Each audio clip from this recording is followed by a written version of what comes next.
Well, high school football regular season is all wrapped up, but before we get into anything about high school football, we have to start with the news out of North Schuylkill High School with Jaden Leiby. Jaden was hurt in the football game this past Friday. I was there covering the game. It was such an emotional scene to see those players have to go through everything. And Dave, why don't we start off today's Dave by just talking about Jaden? I mean, great player. It's such a shame to see that happen. And you know, in this area, we love our high school sports, and sometimes we forget that there is this side of the sport too. I mean, this was just, seeing the whole community come together for something was very touching to see, and hopefully Jaden has a speedy recovery, of course. Yeah, definitely. Our hearts, our prayers, and everything goes out to Jaden and the North Schuylkill family. That it's a class act down there from Wally Hall, his coaching staff, and all those players, and especially this group of senior players. They're pointing to this season to be their year. They had a great year last year, looking to build off that this year, and with Jaden at the helm as the quarterback, and I had the opportunity to interview him last year. What a classy young man, and you just when I heard that news, your heart just sinks. Yeah, definitely, and like I said, best wishes, Jaden, and we're wishing you and your family all the best and best of luck on a speedy recovery there, Dave. But sports does go on, and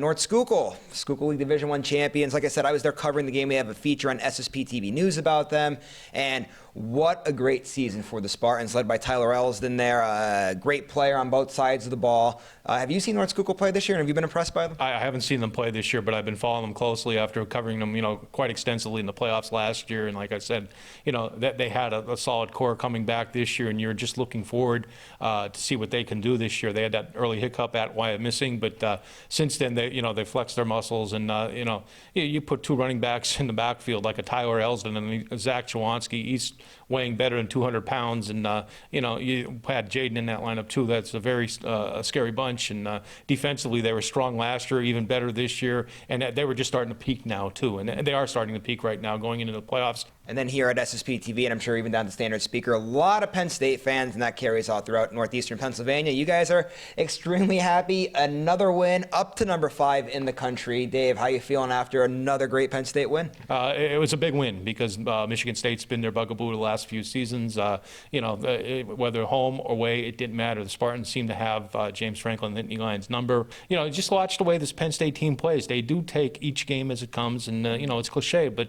they want to be 1-0 after every game, and this was a big game for them. And Coach Franklin was very emotional after that game, and rightfully so. But they did what they needed to do. They got out to a big lead. They got Pat Fryermuth involved in the passing game. Sean Clifford continues to impress at quarterback as a first-year starter.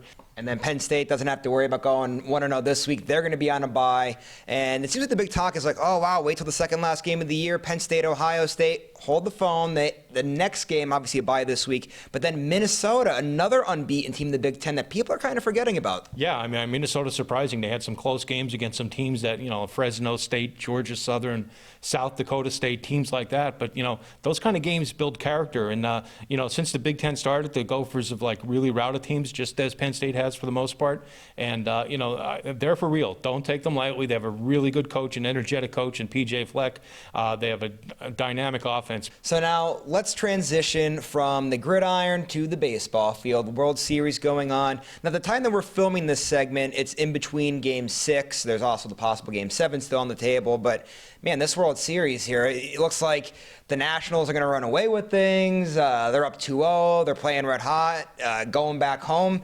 What does Houston do? Goes into Washington and wins 3 straight there. Now you're at home and you got 2 good pitchers going for you. So, Dave, the World Series, what have you been seeing? This is absolutely crazy. I mean, I think the Yankees were the only team to do something like that. Lose the first 2 at home, then go to win 3 in a row at the visiting place? Last time I remember it was the Yankees, back in against 96. The Braves. Yeah, against the Braves in '96. But we've said all along that the Astros are the best team, and I think they kind of got a wake-up call from the Nationals in the first 2 games, and they've been the best team now for 2 of the last 3 years. And if you're an Astros fan, congratulations, because it's a great run. Enjoy it now while it lasts. But the Nationals, you can't discount them with the pitching they have, and they've showed a never say die spirit all season.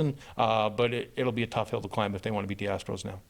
And then, Dave, let's end with some happy news. We started off the segment with some somber things, but it's a very great time for you and for your family because your daughter was competing with doing her weightlifting thing. She was over in Switzerland, a huge competition representing the United States, and she took first place. So congratulations to you, and congratulations to your family. Oh, thank you very much. And yeah, we were keeping tabs on that. With, modern technology, we're able to watch it without sound, but we're able to watch her compete in the event in Switzerland, the 210 Challenge, I believe it was called, and see her with the gold medal around the neck.